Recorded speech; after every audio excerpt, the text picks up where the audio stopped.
তেওঁলোকে খুব ভাল পালে ভাল পাই পেলাই আমাক ৰখিব দিলে তাৰপিছত আমাক চিগনেচাৰ কৰালে ক'লে যে 3 মাহৰ মূৰত আমি মাতিম already she has been shortlisted তাই আহিব লাগিব মে 3 মাহ গ'ল 4 মাহ গ'ল 5 মাহ গ'ল কোনো ফোন জোন নাই হতৰ ফালৰ পৰা তাৰপিছত এবছৰ পিছত এটা চিঠি এখন আহিছে দেউতাৰ অফিচত তাতে লিখা আছে ক্লোজ আপ অন্তাক্ষৰী বুলি তাতে পাৰ্টিচিপেট কৰোঁ এতিয়া মানে সোনু নিগমৰ স্লটটো খালী নাই মানে সেইকাৰণে তেওঁ সময় দিব পৰা নাই সেইকাৰণে আমি অলৰেডি এইটো এটা হেৰি এপিসোড এটা কৰি লম এটা পুৰা হেৰি তাৰপিছত নেক্সট যেতিয়া আৰম্ভ হ'ব টিভিএছ সাৰেগামা তেতিয়া তাইক দিম মোৰ দেউতা অকমান খাৰাংখাস মানুহ চিধা মানুহ আৰু আমি ইমান হেৰি বুজি নাপাওঁ তাৰপিছত ইহঁতে আকৌ ভাবিলে যে আমি অকমান বস্তুটোক এভয়েড কৰিলো তাৰপিছত আকৌ নামাতিলে যে আমি আজি অসমত থাকো কাৰণে আমি মূৰ্খ মানুহ নহয় যদি কিবা থাকিলেহেঁতেন তেতিয়া আমাক আপোনালোকে কণ্টেক্ট কৰিব লাগিছিলে আপুনি 18 গৰাকীক শ্বৰ্টলিষ্ট কৰাৰ পাছত আপুনি মানে ক্লোজ আপ অন্তাক্ষৰীৰ কাৰণে মোৰ ছোৱালীক কিয় মাতিব তাই প্ৰপাৰলি গান শিকা ছোৱালী এজনী আৰু মোৰ নগাঁও নগলে চাগে বিলত্ৰী বেৰাই পদুমৰ পাহি হৈ এই এলবামটোৱে নহ'লেহেঁতেন তেতিয়াই তেওঁলোকৰ তাত লৈ গৈ দেউতাই মোক মানে বিবেকানন্দ ভট্টাচাৰ্যৰ পৰা গৈ তেওঁৰ লগত বহি গানবোৰ শিকোৱাৰ পৰা চব মোৰ দেউতাই কৰা নমস্কাৰ মই সাগৰিকাই স্বাগতম জনাইছোঁ মনৰ খবৰ অনুষ্ঠানটিলৈ আজি আমাৰ মাজত আছে এগৰাকী কণ্ঠশিল্পী যাক মই ব্যক্তিগতভাৱে খুবেই ভাল পাওঁ আৰু প্ৰত্যেকজন অসমীয়াৰ বাবে তেখেত এক মৰমৰ নাম তেখেত হৈছে অনিন্দিতা পল আমাৰ অনুষ্ঠানলৈ তোমাক স্বাগতম জনাইছোঁ ধন্যবাদ মা কেনে আছা ভালে আছো ঠিকে আছে অসমলৈ কেতিয়া আহিলা অসমলৈ 2 তাৰিখে আহিলো মানে জানুৱাৰী এনেতো 2 মাহৰ মূৰে মূৰে আহি থকা হয় হোৱা হয় কাৰণ মানে গানবোৰো ৰিলিজৰ কথা থাকে গান ৰেকৰ্ডিঙৰ কথা থাকে বহুতে বিচাৰি থাকে মোৰ পৰিয়াল ইয়াত মোৰ মা থাকে ইয়াতে ভণ্টিহঁত থাকে সেইকাৰণে আৰু সাংস্কৃতিক ক্ষেত্ৰখনৰ লগত ইমান বছৰ যেনেকে জড়িত হৈ আছো ইখন মোৰ শিপা ইখন কেতিয়াও পাহৰিব নোৱাৰিম আৰু ইখনলৈ আহিব লাগিবই আৰু মা আছে বুলি মা ক'ত আছে এতিয়া মা আমাৰ হেৰিত থাকে শ্ৰীনগৰত শ্ৰীনগৰ GS ৰোড শ্ৰীনগৰ তাতে মা তাতে থাকে আৰু মোৰ ভণ্টি মাৰ লগত থাকে তাৰপৰা তুমি সেইখিনি তাতে জন্ম হৈছিলা নাই আমাৰ একচুৱেলি জন্ম হৈছিলো আমি হেৰিত মই ৰেহাবাৰীত আছিলো আগতে দেউতা সেইকাৰণে ঘৰ তেতিয়া কিনা নাছিলে কাৰণ দেউতা অলৰেডি ট্ৰান্সফাৰেবল জবো আছিলে আৰু ছেকেণ্ডলি দেউতাই ভাবিছে আমি যদি কেতিয়াবা এডুকেশ্যনৰ হেৰিত যদি বাহিৰত কিবা পাৰ্সিউ কৰিবলৈ যাওঁ তেতিয়া তেনেকে মোৰ মানে সৰুৰে পৰা সেই বম্বেত ছেটেল হোৱা বস্তুটো এটা আছিলেই যে মনত সেইকাৰণে এটা বোলে ছোৱালী দুজনী যিহেতুকে তেওঁলোকৰ লগত তেওঁলোক য'ত থাকিব আমি তাতে থাকিম আৰু তেনেকুৱা এটা কথা আৰু দেউতাৰ পেটাৰ্নেল হাউচটো আমাৰ হেৰিত নগাঁৱত আছিলে কিন্তু আমি মানে দেউতাৰ চাকৰি সূত্ৰে দেউতা 72-73তে গুৱাহাটীত আহা তাৰপিছত দেউতাৰ বিয়া হ'ল 76ত তাৰপিছত আমাৰ জন্ম হ'ল দেউতা তাৰপিছত আৰু মানে নগাঁৱত তেনেকে থাকিব যোৱা হোৱাই নাই নহ'ল আৰু অহা যোৱাৰ মাজত থাকে খালি এবাৰ আইতাৰ গাটো খুব বেয়া হওঁতে আমি 3 বছৰ নগাঁৱত আছিলো মই ক্লাছ 10, 11, 12 নগাঁৱত পঢ়িছো নগাঁৱত মানে অৰিজিনটো নগাঁও মানে অৰিজিন নগাঁও ইটছ অলমোষ্ট 100 আমাৰ কিমান বছৰ হ'ব এতিয়া 120 ইয়াৰ্ছ ৰাফলি মানে আজু ককা মানে বিজনেছ কৰিবলৈ আহিছিলে আৰু তুমিতো তোমাৰ মানে শহুৰৰ ঘৰো নগাঁৱতে শহুৰৰ ঘৰ নগাঁও তেখেতৰ তেওঁলোক থাকে মিলনপুৰ একচুৱেলি তেওঁলোকৰ সবৰগাঁৱতো ঘৰ আছে তেওঁৰ জন্ম সবৰগাঁৱতে তাতে আৰু তাৰপিছত এতিয়া মিলনপুৰত 2009ত শিফট কৰিলে এতিয়া তাতে থাকে শাহু আছে শহুৰ মোৰ তেওঁৰ ভায়েক আছে এজন তাৰপিছত বায়েক আছে আমাৰ আকৌ ভিন্দৌ কৃষ্ণমণি নাথ মানে বিহু ভৰা ঘৰ ঠিকে বঢ়িয়া খুব সুন্দৰ সংগীতৰ যাত্ৰাটো সৰুৰ পৰাই মানে মনত আছিলে সৰুৰে পৰা মানে যেতিয়া গানটোৰ বিষয়ত মানে গান কি বস্তু এইবোৰ বুজি নোপোৱা সময়খিনিতে মায়ে কয় হেনো মই গুণগুণাই থাকো আৰু সেইটো মই খুব মানে স্পন্টেনিয়াছলি মোৰ মাজত এটা অহা বস্তু আচলতে মই সেই বস্তুটো লক্ষ্য কৰিছো মোৰ বুলি নহয় যিসকলে সংগীতৰ ক্ষেত্ৰত বা যিকোনো আৰ্ট ফৰ্মত আগুৱাই যায় বহুত দূৰলৈকে শিকি পেলাই আচলতে বস্তুটো কেতিয়াও নহয় শিকাটো আমাক মানে আচলতে এটা মানে বাটটো দেখুৱায় কিন্তু শিকিছো কাৰণে গাব পাৰিছো বা শিকিছো কাৰণে নাচিব পাৰিছো সেইটো কথা নহয় নাচাটো বা গোৱাটো বা যিকোনো আৰ্ট ফৰ্ম সেইটো মনৰ ভিতৰত আচলতে থাকিবই লাগিব আমি একদম ঈশ্বৰে দি পেলাই পঠায় তাৰপিছত আমি নিজৰ বাটটো কেনেকে উলিয়াই লওঁ আজি এন্ধাৰে খোজকাঢ়ি থাকিলে ক'ৰবাততো আমি এটা হেৰি খামে নহয় জানো সেইকাৰণে বাটটো আমি পিছত মানে শিকাৰ কাৰণটো এইটোৱে হয় যে আমি বাটটো যাতে দেখিও। ভালকে দেখি পেলাই আগুৱাও সেইটো হুম, কাৰণে হুম, শিকাটো শিকাটো হয়। খুব জৰুৰী আচলতে মই ভাবো এই প্ৰথম সংগীতৰ শিক্ষা ক'ত আৰম্ভ হৈছিলে? শিল্পী মিউজিক স্কুল ছাত্ৰীবাৰী ইয়াতে আচ্ছা, মায়ে তাতে লৈ গৈছিলে হা, হা। দেউতা ফুটবল খেলিছিলে খেলুৱৈ আছিলে দেউতাই ৰোভাৰ্ছ কাপ খেলিছে মানে আছাম টিম আচ্ছা, ৰিপ্ৰেজেণ্ট কি কৰিছিলে নাম্বাৰ দেউতাৰ? অমল কান্তি পাল আচ্ছা, তো দেউতা ৰোভাৰ্ছ 68ত খেলিছিলে হা, তাৰপিছত দেউতা চাকৰি খেলৰ সূত্ৰেই চাকৰি পাইছিলে উম, FCI food corporation of India আমাক দেউতাই ভাবিছিলে ক'ৰবাত কিবা এটা স্পৰ্টছত যদি আমাক এনগেজ কৰিব পাৰে তাৰপিছত আমাক এই বিমলা প্ৰসাদ চলিহা ছুইমিং পুল হেৰিত নেহৰু ষ্টেডিয়াম তাতে লৈ গ'ল 2 বছৰ 3 বছৰ তাতে শিকিলোঁ ক্লাছ 3 4 5 চাগে দেউতা দেখিছে তাতে বৰ এটা মানে ইণ্টাৰেষ্ট নাই বৰ। ইণ্টাৰেষ্ট নাই কিন্তু এটা বস্তু মোৰ ভাল হ'ল ছুইমিঙৰ কাৰণে মোৰ ব্ৰিডিংটো বৰ ভাল হৈ গ'ল আগতে মোৰ খুব জ্বৰ হৈছিলে আৰু অলপ উইক আছিলোঁ সৰুতে মই অকণমান চৰ্দি কাহটো হৈ থাকে আৰু অসমৰ আমাৰ তেতিয়াতো ঠাণ্ডা চাণ্ডাবোৰ বহুত আমি বেছি 80ৰ পৰে। কথা কৈছোঁ মানে খুব ঠাণ্ডা চাণ্ডাও পৰে পুতুককে মানে মাত চুপ বহি যায় তেনেকে কিন্তু ছুইমিংটো শিকাৰ পিছত ইণ্টাৰেষ্টিংলি কিন্তু মোৰ এই প্ৰব্লেমবোৰ একেবাৰে নাইকিয়া হৈ গ'ল তাৰপিছত মায়ে ক'লে মোৰতো মা গাইছিলে গান মা হেণ্ডিকত পঢ়িছিলে মা মীৰা মাহীহঁতৰ লগৰ মীৰা চহৰীয়া যে মীৰা দাস চহৰীয়া তো তেওঁলোকে তেতিয়া কলেজ হেৰিছেৰিত গান চান গাই থাকে তো মাৰ খুব ইচ্ছা যে মই গান গোৱা মাক ৰবীন্দ্ৰ সংগীত শিকাইছিলে ককাই কিন্তু মাৰ আকৌ ৰবীন্দ্ৰ সংগীত তেতিয়া ভাল নাপায় কাৰণ গধুৰ এটা টপিক কিছুমান বস্তু বুজি নাপায় যে মাকো ক্লাছিকেল বেজ ভাল পায় নিজে সদায় লতাজীৰ গানবোৰ গুণগুণাই থাকে তেনেকেই মই মাক শুনি শুনি তেতিয়া শিকা বা শুনা তেনেকে ইণ্টাৰেষ্টটো চাগে তেনেকেই গ্ৰ' কৰিলে আৰম্ভ হ'ল আৰু হয় মায়ে ক'লে প্ৰপাৰলি শিকিবতো লাগিবই তেতিয়া মই যিখিনি ভুল কৰিলোঁ সেইটো আৰু ইহঁতক কৰিবলৈ নিদিওঁ মই আৰু ভণ্টি আমি দুজনীয়ে তাৰপিছত আমাক লৈ শিকালে গান ভণ্টিও গায় ভণ্টি শিকিছে তাই বিৰাট চেঞ্চিটিভ মিউজিকেলি কিন্তু তাই পাৰ্চু নকৰিলে তাইৰ ইচ্ছা আছিলে ডান্সৰ কিন্তু তেতিয়া ডান্সটো কি হ'ল ইন্দিৰা বাইদেউ বা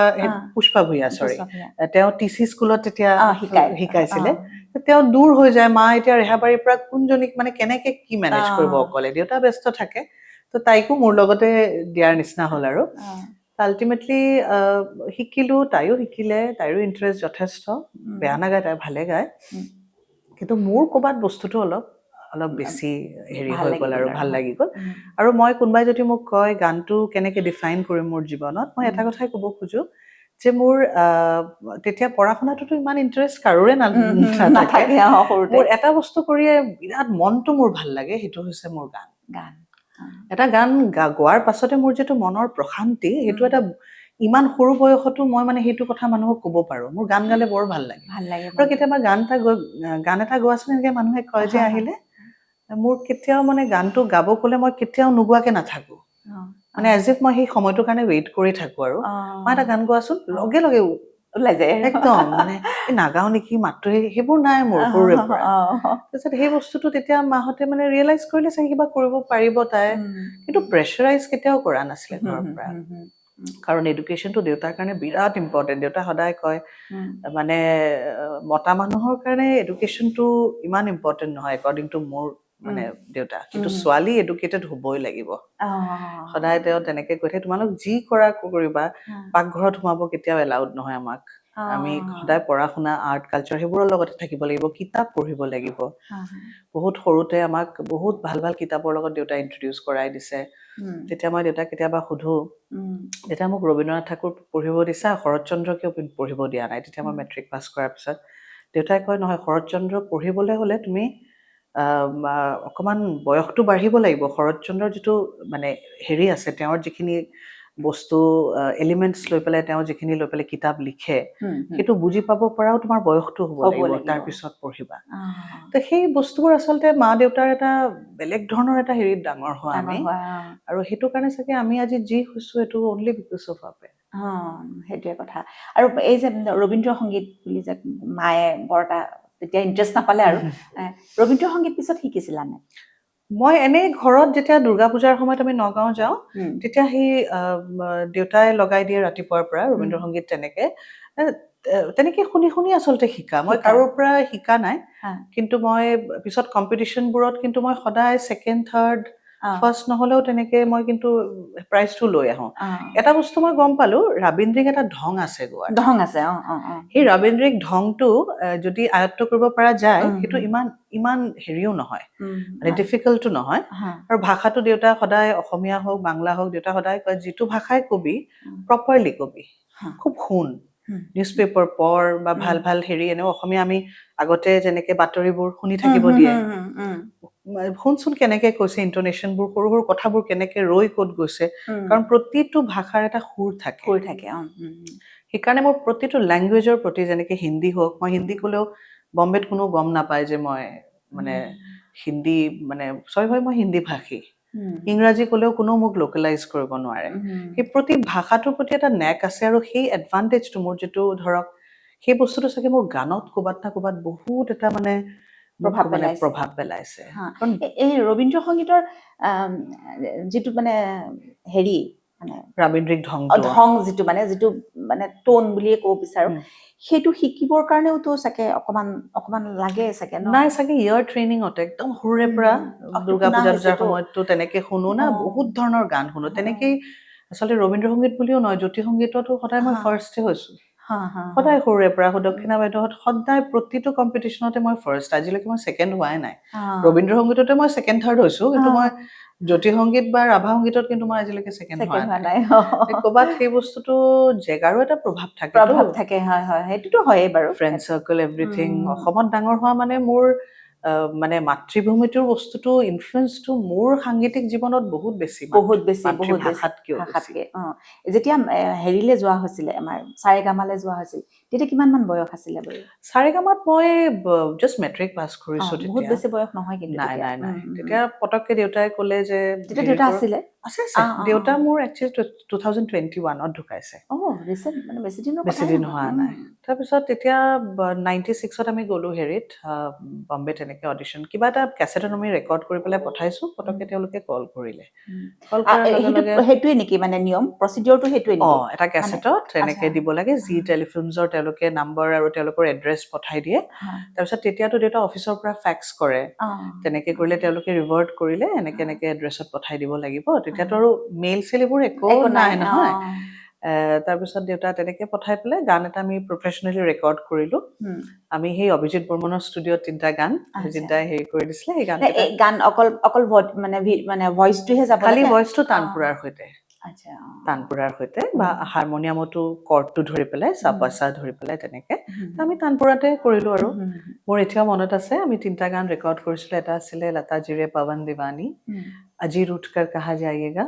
আৰু এটা আছিলে ইয়াৰা চিলি চিলি এই 3টা বৰ অকমান ডিফাৰেণ্ট জনাৰৰ তেনেকে টাইপৰ গান অলপ লৈছিলো আৰু উইদিন 15 days দেউতাৰ মানে অলৰেডি হেৰিত অফিচত ফেক্স আহিলে said that I have been selected আৰু তাৰপিছত তেনেকে মিলাই পেলাই গ'লো আমি গোটেই পৰিয়ালে গ'লো এইটো ডাঙৰ কথাটো মানে বহুত ডাঙৰ কথা তেতিয়া মই প্ৰবাবলি প্ৰথম গৰাকী অসমৰ পৰা যোনে গৈছে আৰু এগৰাকী আছিলে দেই অৰ্চনা কাশ্যপ বুলি অৰ্চনা কৌশিক তেজপুৰৰ আছিলে অৰ্চনা আৰু মই তেতিয়া তাইক তাতে লগ পোৱা মইতো অসমত ইয়াতে নাজানো যে তাই পাইছে বুলি তাৰপিছত আমাক মাটুংগা গ্লাছ ফেক্টৰী আছিলে তাতে আমাক অডিশ্যনৰ কাৰণে মাতিছে দাদাৰ গ'লো দেউতা আকৌ FCR সূত্ৰে দেউতাৰ কাফ পেৰেডত তেওঁলোকক কোৱাৰ্টাৰ দিছিলে মানে বম্বেখন কি আচলতে নগৰী মানে প্ৰথম গৈয়ে মই কোলাবাতে থাকিলো আৰু মানে সাউথ বম্বে মানে ৰাতিপুৱা উঠো মানে হেৰি খিৰিকীৰ পৰা এইফালে চাওঁ যে পানী নাইকিয়া আকৌ সন্ধিয়ালৈকে আহি যায় পানী ক্ৰিক মানে এইখিনি জেগাটো তাতে ইমান সুন্দৰ এটা হেৰিত তাতে থাকিব দিছিলে আমাক 15 দিন মান তাৰ পৰা গ'লো অডিশ্যন দিয়াৰ পাছত আউট অফ 170 না 160 শ্বৰ্টলিষ্ট কৰিলে 18 গৰাকী তাৰ ভিতৰত মই তাৰপিছত মই তাতে অডিশ্যনত ওম নমঃ শিৱায়টো গাইছিলো খুব টান এই গানটো আৰু এই গানটো গোৱাৰ মানে জাষ্ট হেৰিতে তেওঁলোকৰ এক্সপ্ৰেছন দেখি পেলাই মই গম পাইছো যে চাগে চিলেক্ট কৰিব তেওঁলোক ইমান ভাল পাইছে তাৰপিছত মোক জাজ একচুৱেলি অজয়া ভাগৱত বুলি এগৰাকী তাতে কাম কৰে যি টেলিফিল্মছতে থাকে তেওঁ আৰু এজন আছিলে মোৰ ঠিক নামটো মনত পৰা নাই তেওঁ এজন মিউজিচিয়ান, খুব হেৰি মানুহবোৰ নাথাকে। যি টেলিফিল্মছৰ লগতে তেওঁলোকে একচুৱেলি যি মানুহবোৰ মেণ্টৰ হিচাপে কাম কৰে ভোকেল হেৰি আগৰ অডিশ্যন হেৰিবোৰতো মানে চাৰেগামাবোৰত তেওঁলোকৰ নিচিনা মানুহবোৰকে ৰাখে ইনিচিয়েল ষ্টেজবোৰত। তাৰপিছত তেওঁলোকে খুব ভাল পালে, ভাল পাই পেলাই আমাক ৰখিব দিলে। তাৰপিছত আমাক ছিগনেচাৰ কৰালে, ক'লে যে 3 মাহৰ মূৰত আমি মাতিম, already Shi has been short listed, তাই আহিব লাগিব মেইন। সেইটো ফূৰ্তি আৰু আমি তাৰপিছত গ'লো, হেৰি কৰিলোঁ। তাৰপিছত 3 মাহ গ'ল, 4 মাহ গ'ল, 5 মাহ গ'ল, কোনো ফোন চোন নাই সিহঁতৰ ফালৰ পৰা। তাৰপিছত এবছৰ পিছত এটা চিঠি এখন আহিছে দেউতাৰ অফিচত, তাতে লিখা আছে ক্লোজ আপ অন্তাক্ষৰী বুলি, তাতে পাৰ্টিচিপেট কৰিবলৈ। তাৰপিছত মোৰ দেউতা অলপ অফেণ্ডেড হৈছে, কাৰণ অন্তাক্ষৰীটোতো কোনো গানৰ প্ৰপাৰ মানুহৰ কাৰণে নহয় ন, এনেই প্লেফুলি গান গাই আছোঁ। তাৰপিছত হেৰি কৰা, তাৰপিছত তেওঁলোকে ক'লে নাই মানে অন্তাক্ষৰীটোতো পাৰ্টিচিপেট কৰিব, TVS চাৰেগামা এতিয়া মানে সোনু নিগমৰ শ্লটটো খালী নাই, মানে সেইকাৰণে তেওঁক সময় দিব পৰা নাই। সেইকাৰণে আমি অলৰেডি এইটো এটা হেৰি এপিছড এটা কৰি ল'ম, এটা পুৰা হেৰি, তাৰপিছত নেক্সট যেতিয়া আৰম্ভ হ'ব TVS চাৰেগামা তেতিয়া তাইক দিম। তো মোৰ দেউতাই কৈছে নাই, মোৰ ছোৱালীৰ ওচৰত ইমান সময়তো নাই, তাতো পঢ়া শুনা কৰি আছে। মোৰ দেউতা অকণমান খাৰাংখাচ মানুহ, চিধা মানুহ আৰু আমি ইমান হেৰি বুজি নাপাওঁ। তাৰপিছত মাহঁতেও কৈছে এইটো কিনো, মোৰো অকণমান মনটো বেয়া লাগিলে, মানে কিহৰ কাৰণে গৈছিলোঁ, কিহৰ কাৰণে মাতিলে। তাৰপিছত ইহঁতে আকৌ ভাবিলে যে আমি অকণমান বস্তুটোক এভইডে কৰিলোঁ, তাৰপিছত আকৌ নামাতিলেই মোক। পিছত মোৰ দেউতা তেতিয়া ZTVৰ জ্ঞান চাহাই চবকে এটা লেটাৰ, খুব ধুনীয়াকৈ লেটাৰ লিখিছে যে আমি আজি অসমত থাকোঁ কাৰণে আমি মূৰ্খ মানুহ নহয়, যদি কিবা থাকিলেহেঁতেন তেতিয়া আমাক আপোনালোকে কণ্টেক্ট কৰিব লাগিছিলে। আপুনি 18 গৰাকীক শ্বৰ্টলিষ্ট কৰাৰ পাছত আপুনি মানে ক্লোজ আপ অন্তাক্ষৰীৰ কাৰণে মোৰ ছোৱালীক কিয় মাতিব? তাই প্ৰপাৰলি গান শিকা ছোৱালী এজনী,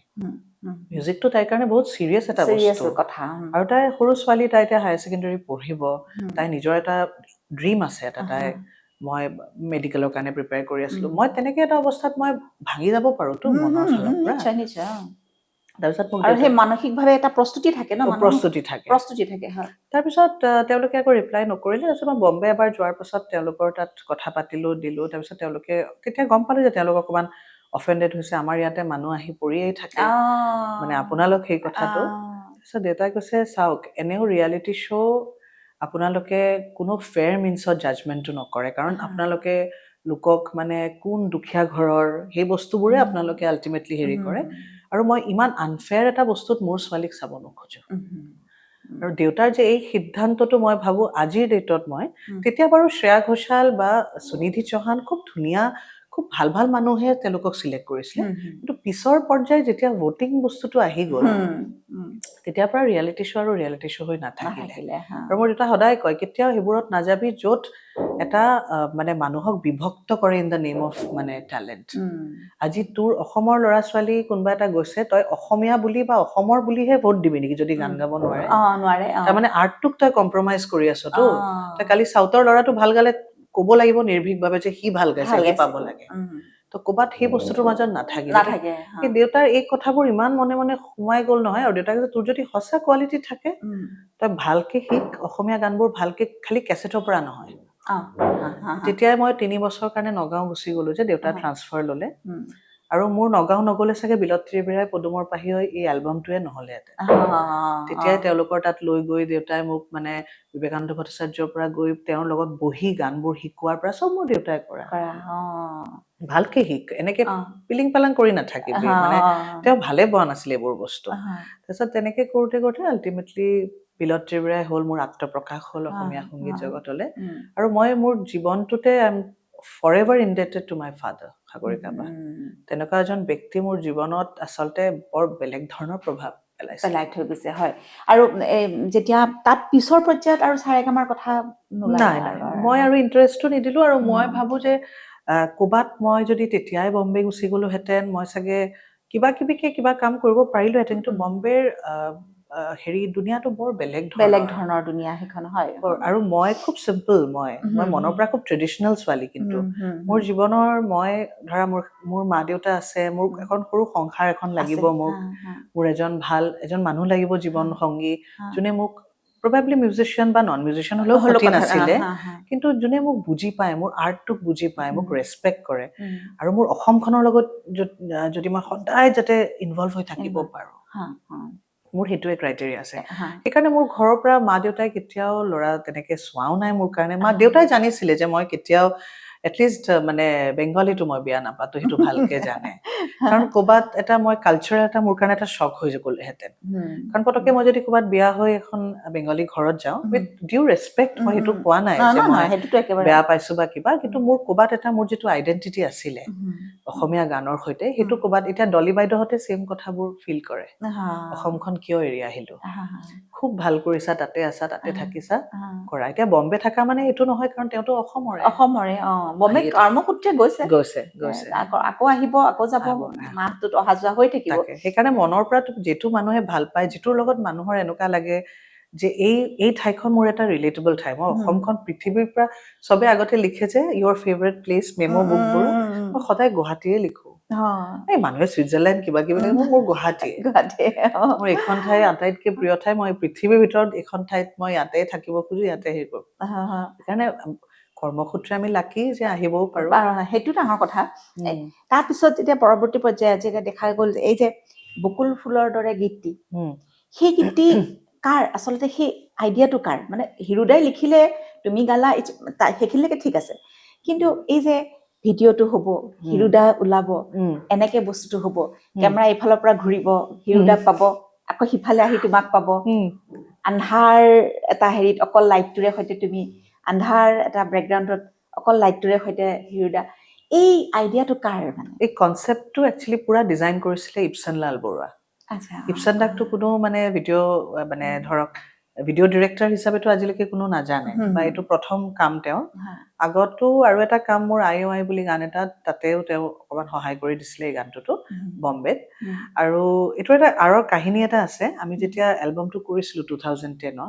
আমাৰ তোমাৰ প্ৰশংসাত বুলি এলবামটো এইটো হীৰেণ বৰ্তাই নাম দিয়া এলবামৰ তেওঁৰ কবিতা এখন আছিলে তোমাৰ প্ৰশংসাত তো সেইটোৰ নামতে তেওঁ দিয়া তেওঁ মোক সুধিছে তোমাৰ ইণ্টেনশ্যনটোনো কি এলবাম এটাৰ কথা ভাবিছা মোৰ 10 বছৰ হ'ল ইণ্ডাষ্ট্ৰিটোত মই তেনেকে এটা ভাবিছো যে সাহসে কৰিব পৰা নাই ইমান দিনে তেনেকে কৰোঁ বুলি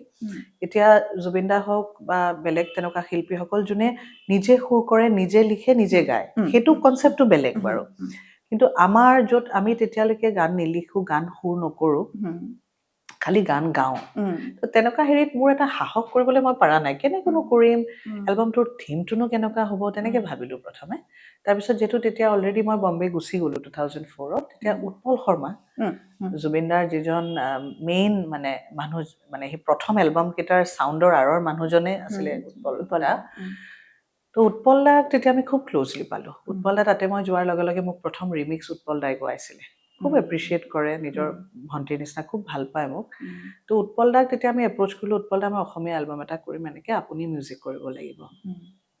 উৎপল দাই ক'লে যে হেৰি হীৰেণ বৰ্তাৰ কথাটো আধৰুৱা হৈ থাকিল হীৰেণ বৰ্তাই ক'লে তুমি কিহৰ কাৰণে কৰিব খুজিছা মই বোলো মই 10 বছৰ হ'ল ইণ্ডাষ্ট্ৰিটোত আৰু যিসকল ব্যক্তিয়ে মোক ইমান বছৰে সহায় কৰিছে বা তেওঁলোকৰ লগত মোৰ কামৰ এটা এছ'চিয়েশ্যন হৈ গৈছে বা তেওঁলোকৰ কাৰণে আজি মানুহে মোক ইমান মানে ইমানকণো মোক যে জানে তেওঁলোকৰ কাৰণে জানে যেনে আপুনি মই এনেকে ক'লো হাঁহিছে তেওঁ তেতিয়া পটককে ক'লে তোমাৰ প্ৰশংসাত এনেকে তাৰপিছত বহুতে মোক তেতিয়া ক'লে এইটো কিতাপৰ নামৰ নিচিনা লাগে সেইটো হিট নহ'ব হেৰি নহ'ব মই কৈছোঁ নালাগে হিট হোৱাটোতো মোৰ কথা নহয় লাইফত হিট ফ্লপৰ মাজত যদি আমি এবাৰ সোমাই যাওঁ তেতিয়া আৰ্টটো আমাৰ পৰা বহুত দূৰ আঁতৰি যাব তেনেকে ক'লো তাৰপিছত সেই হেৰিতে মই উৎপল দাক তেতিয়া ক'লো উৎপল দাই তেতিয়া দায়িত্বটো ল'লে উৎপল দাক ক'লো যে যিহেতুকে বৰ্তা মোৰ জীৱনৰ একদম প্ৰথম গানটোৰ হেৰিতে তেওঁৰ তত্ত্বাৱধানতে একচুৱেলি হৈছিলে বিলতীৰ বাই পদুমৰ পাহিৰ এলবামটো তো মই বোলো তেওঁৰ কিবা গানটো ল'বই লাগিব আৰু বৰ্তাকো এপ্ৰ'চ কৰিলে তেওঁ ক'লে যে মোৰ বহুত কবিতাৰ কিতাপ আছে অনিন্তা তাৰ পৰা বিচাৰি পেলাই লোৱা তেনেকে তো আমি তাতে চালোঁ চাই পেলাই তেনেকে কিবা এটা হেৰি কৰোঁতেই উৎপল দাই ক'লে মোৰ এটা গান আছে অনিন্দিতা তেওঁৰ গান এটা মই সুৰ কৰিছিলোঁ সেইটো বকুল ফুলৰ দৰে জোনাকৰ পক্ষীৰে এইটো হেনো ডিব্ৰুগড় ৰেডিঅ' ষ্টেচনত তেওঁৰ মানে উৎপল দাৰে ভণ্টি নিবেদিতা বাইদেউ তেওঁ গাইছিলে তেতিয়া নিবেদিতা বাইদেউ ভাল গাইছিলে বৰ ভাল গাইছিলে কবিতা বাইদেউ গাইছিলে তেওঁ দুগৰাকীয়ে গাইছিলে কিন্তু তেওঁ সেইটো গান তেওঁৰ কণ্ঠত মানে চাগে ৰেকৰ্ড কৰা হৈছিলে তাৰপিছত সেইটো আল্টিমেটলি ৰেডিঅ' ৰেকৰ্ডিং আছিলে তো সেইটো বহুত সময় পাছত তাৰপিছত তেওঁলোকে চাগে এইটো ৰেকৰ্ডিঙৰ কাৰণে এটা এলবামো তেওঁলোকে কৰিছিলে কিন্তু বিভিন্ন কাৰণত সেইটো এলবামো নোলালগে আল্টিমেটলি চাগে মোৰ কপালতে আছিলে গানটো তো উৎপলাই আৰু খুব চুজি গানবোৰ লৈ পেলাই তেওঁ ক'লে যে মোৰ কিবা এটা বিশ্বাস তুমি গানটো গাব পাৰিবা ঠিক আছে তেওঁ যেতিয়া ক'লে আৰু মই কৈছোঁ ঠিক আছে আপুনি চাই লওক তেনেকৈ কৈছোঁ ৰ'বা মই অকণমান গানটো হেৰি কৰি পেলাই তোমাক শিকাই লওঁ মই কিবা এটা আইডিয়া কৰি লওঁ তাৰপিছত তেওঁ চাগে ভাবি আছিলে তাই পাৰিবনে নাই তেনেকৈ তাৰপিছত এদিন গানটো গালোঁ তেওঁৰ ভাল লাগিলে তাৰপিছত উৎপল দাই আকৌ বহুত অকণমান সময় লয় কামবোৰত সেইকাৰণে সময় লয় কাৰণ এই বিলত আমাৰ বকুল ফুলৰ দৰেটো কৰোঁতেই তেওঁ প্ৰায় 3 মাহমান সময় লৈছে কিমানবাৰ এৰেঞ্জমেণ্টটো চেঞ্জ কৰে আৰু প্ৰব্লেমটো হৈ আছিলে এই ছেকেণ্ড অন্তৰাৰ যিটো আকাশৰ সিপাৰে ৰৈ আছে মোৰ আকাশ কিমান এটা গভীৰ কথা মানে সেই আকাশখন মানে মোৰ আকাশখন বেলেগ তোমাৰ আকাশখন বেলেগ নহয় নে সেই কিমান এটা গভীৰ এটা মডাৰ্ণ পয়েট্ৰিৰ যিটো এটা এলিমেণ্টছ লৈ পেলাই লিখা তো তেনেকৈ তেওঁ সেইটোতে আটকি গৈছিলে মানে কেনেকৈ মিউজিকটোনো কেনেকৈ কৰোঁ সেইকাৰণে অলপ সময় লাগিছিলে কিন্তু ফাইনেলি যেতিয়া মই গানটো গালোঁ প্ৰথম দিন গাওঁতে মানে তেওঁ ছেটিছফাইড নাছিলে মোৰ অকণমান মানে উৎপল দা তাৰপিছত মই অকণমান ডিপ্ৰেছটো হৈ গৈছিলোঁ তাৰপিছত অকণমান সময় লৈ পেলাই নেক্সট ডে যেতিয়া গালোঁ উৎপল দা মানে খুব কম সময়তে গালোঁ নেক্সট ডে গোৱাৰ সময়ত উৎপল দা খুব ছেটিছফাইড মানে কি হয় এটা গান যেতিয়া তেওঁৰ লগত বহু বছৰ থাকিল নহয় জানো মোক যেতিয়া দিলে তেওঁ মোৰ লগততো অকণমান সময় কটাব লাগিব মোৰ নিজৰ বনাব হ'লে নিজস্বতা হেৰি কৰিব পাৰিম তাৰপিছত যেতিয়া আমি ৰেকৰ্ড কৰিলোঁ তেতিয়া আমি এই সময়টোত মোৰ এলবামৰ সময়খিনিত ইপচন দা তাৰপিছত জয় দা আমি সকলো একেলগত মিলি পেলাই আমাৰ সেই এলবামটোৰ সময়ত এটা আড্ডাৰ নিচিনা হয় সদায় জুবিনদাৰ ঘৰত আমি গুচি যাওঁ উৎপল দাই কাম কৰি থাকে আৰু আমাৰ এইবোৰ এটা এটাকে গান বনি থাকে জয়দাৰো 2টা গান আছিলে ইপচনদাৰো 2টা গান আছিলে তেনেকৈ মিলাই মেলি এই গানটো ৰেকৰ্ড কৰাৰ পাছত মই ওলাই আহোঁতে জয়দাহঁতে বহি আছিলে ইপচনদাহঁত পটককৈ মই এনেকৈ ক'লোঁ যে মই এই গানটোততো কোনো হিৰ'ইন লৈ পেলাই কৰাৰ কথাটো ভাবিব নোৱাৰোঁ বৰ্তাকে ক'ব লাগিব ওলাবলৈ তাৰপিছত ইপচনদাই পটককৈ ক'লে তেওঁ ওলাব নেকি মানে তেওঁ ভাবিব নোৱাৰে ন তেনেকৈ কথা মানে আমি যেতিয়া দেখিছোঁ তেতিয়া আমি মানে প্ৰথমতে শ্বক মানে কিন্তু চাই দিয়াৰ পিছত মানে এতিয়াও চকুটো মুদি দিলে কিন্তু সেইটো বস্তু ভাহি উঠে তাৰপিছত মোৰ ইমান কনফিডেঞ্চ আছিলে তেওঁৰ ওপৰত মানে মইতো বম্বে যোৱাৰ পাছতো যেতিয়া অসম আহোঁ তেওঁৰ তাত বহি পেলাই 1 ঘণ্টা 1.5 ঘণ্টা মই কটাওঁ তেখেত মানে অকণমান অলপ হিৰ'ইক মানে মানুহজন হিৰ' নিচিনা লাগে মানে একদম মৃত্যুৰ আগলৈকে মানে তেওঁ বয়স হৈছে কিবা হিৰ' লাগে মানে মোৰ মানে বয়সটো তেওঁক চুব পৰা নাই মনৰ ফালৰ পৰাতো একদমেই পৰা নাই মানে মোৰ এনেকুৱা লাগে তেখেতক দেখিলে যেতিয়াই নেদেখো মই ৰাস্তাত কেতিয়াবা দেখো নহয় দেখিলে মানে দূৰৰ পৰা এনেকুৱা লাগে যে মানে এজন হিৰ' গৈ আছে মানে মোৰ এনেকুৱা লাগে মানে তেখেতক সেইকাৰণে আমি ইমান আমাৰ বয়সত কিমান সৰু তেওঁতকে তথাপি আমি যে আমাৰ মাজৰে এজন বুলি ভাবো তেওঁক সদায় কথা পাতিলে আৰু মইতো চব ধৰণৰ আলোচনা কৰোঁ বৰ্তাৰ লগত চব ধৰণৰ আলোচনা আৰু মোৰ সেইকাৰণে ক'ৰবাত এটা কনফিডেঞ্চো আছিলে যে মই বৰ্তাক ক'লে বৰ্তাক কেতিয়াও ওলাবই মানে মই তেতিয়া ক'লো তেওঁ কোৱাৰ লগে লগে তেওঁ মোক কৈছে তোমাৰ ভাল লাগিবনে মই বোলো গানটোৰ কাৰণে ভাল হ'বনে নাই মই বোলো গানটোৰ কাৰণে ভাল হ'ব মানে গানটোৰ কাৰণেতো আশীৰ্বাদ আপুনি থকাটো মইতো নোৱাৰো অভিনয় তেনেকৈ একো কৰিব নালাগে আপুনি খালি বহি থাকিব লাগিব আমি অলৰেডি সেই কথাটো তেনেকে ইপচনদাৰ লগে লগে কৈছে যদি তেওঁ কনচেণ্ট দিয়ে তেতিয়া তুমি বাকী বস্তু মোৰ ওপৰত এৰি দিয়া আৰু বিশ্বাস কৰিবা যেতিয়া যিদিনা আমি শ্বুটিং কৰিছোঁ তেওঁ একদম ধুনীয়াকৈ সাজি কাচি বহি আছে তেওঁ চিংগাৰা খাবলৈ বৰ ভাল পায় আমি আনি থৈছোঁ এইবোৰ তো বৰমাই পিছত কৈছে আৰু কি আগ্ৰহেৰে মানে বহি আছে মানে কামটো কৰাৰ কাৰণে ফূৰ্তিটো কেনেকুৱা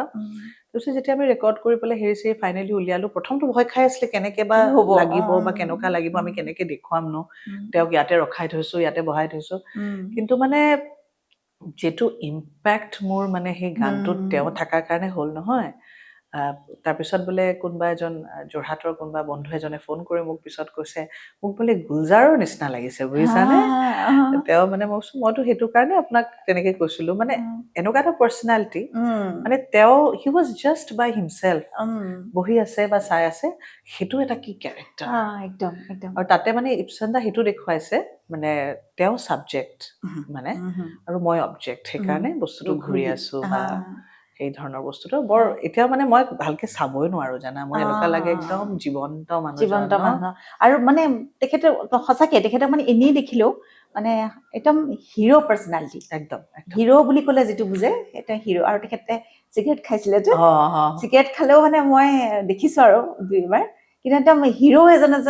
চিগাৰেট খাইছে এনেকুৱা লাগে মানে লাগে অ, আৰু মানে সেইটো- হেৰিবোৰ একদম তেওঁৰ বয়সৰ মানে যিটো তেওঁৰ বয়সৰ মানুহ যেনেকে এক্টিং কৰে বা হুম। যেনেকে থাকে হুম। তেওঁ কিন্তু এনেকে নাথাকে নাথাকিছিলে, আগতে হয়। আমি সেই মহামায়াৰ ওচৰতে তেওঁলোক বহি চিগাৰেট খাই থাকে হা, বা হা, চাগে হা, হা। মই কটনৰ পৰা এনেকে খোজকাঢ়ি গলে আই ছোৱালী ক্লাছ কৰা নাই নেকি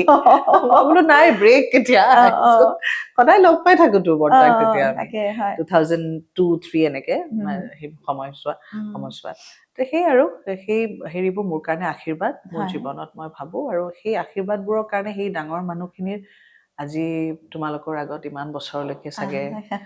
সংগীতটো জীয়াই ৰাখিব পাৰিছো এই যে বকুল ফুলৰ দৰে সেই যে আকাশৰ সিপাৰে আছে সেই লাইনটো অকমান আমি শুনিম নেকি সেইকণ অকমান আকাশৰ সিপাৰে আকাশৰ সিপাৰে আকাশৰ সিপাৰে ৰৈ আছে মোৰ আকাশ নীৰৱে বকুল ফুলৰ দৰে মনৰ নিজানত বকুল ফুলৰ দৰে মনৰ নিজানত অকলশৰে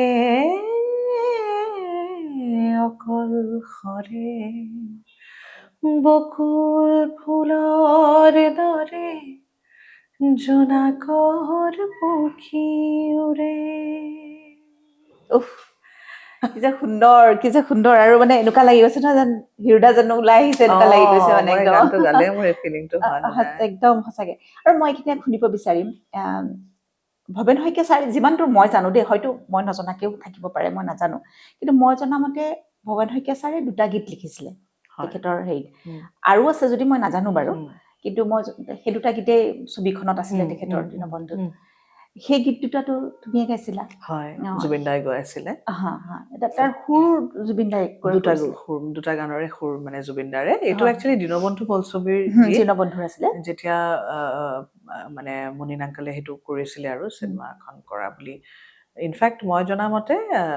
ভৱেন শইকীয়া ছাৰ তেওঁক কৰিবলৈ দিছিলে তাৰমানে দীনবন্ধুখন চিনেমা হিচাপে তেনেকে তো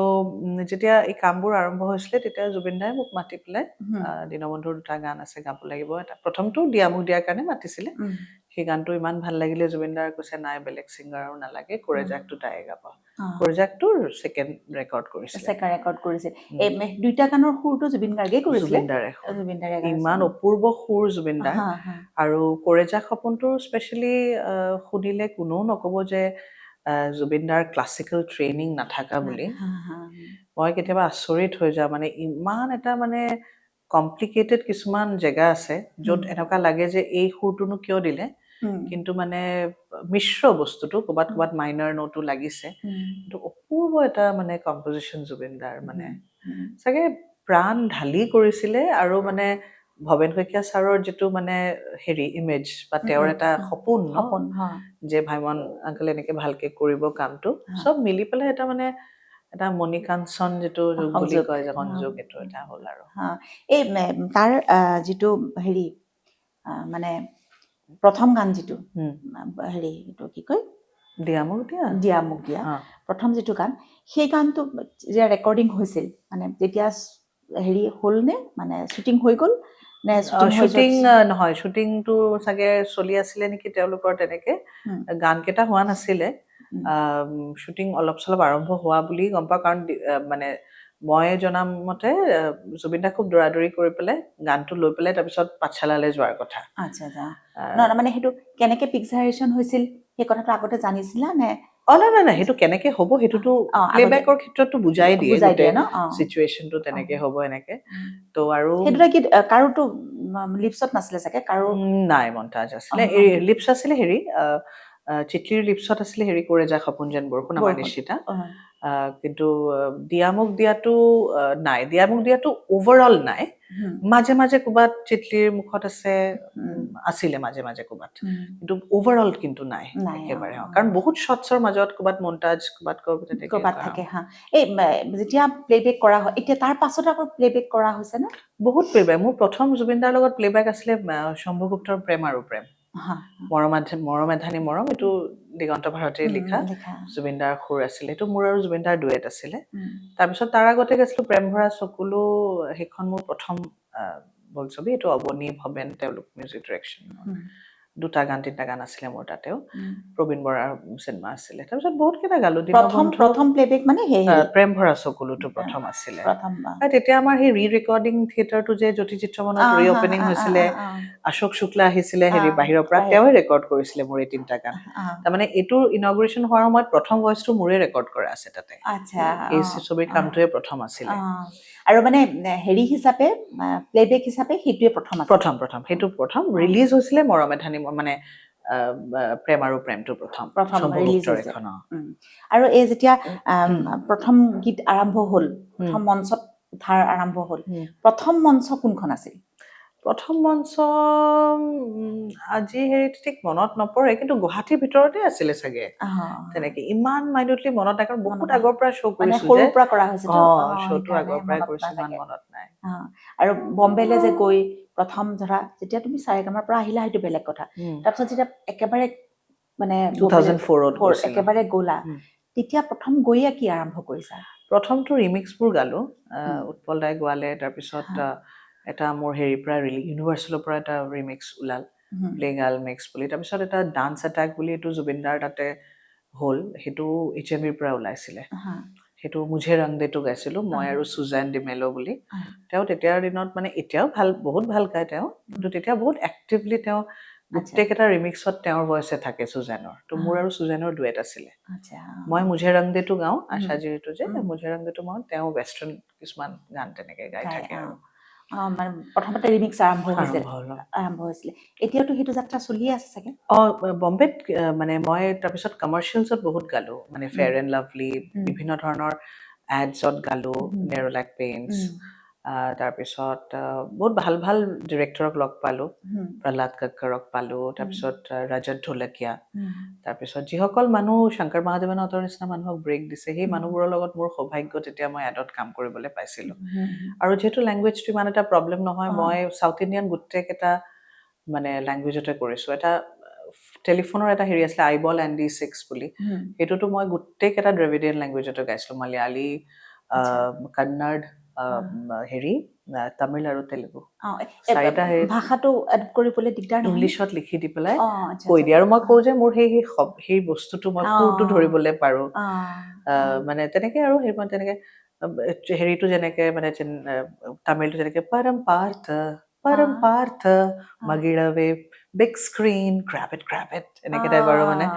সেই এটা এটা বস্তু আটাইতকৈ টাফটো হৈছে মালয়ালী মালয়ালীটো একদম সংস্কৃতৰ খুব হেৰিটো মুখত ফুটাটো বহুত কষ্ট আটাইতকৈ সময় লাগিছিলে মোৰ মালয়ালীটো হেৰি কৰিবলৈ মালয়ালম সেই লেংগুৱেজটো বহুত টান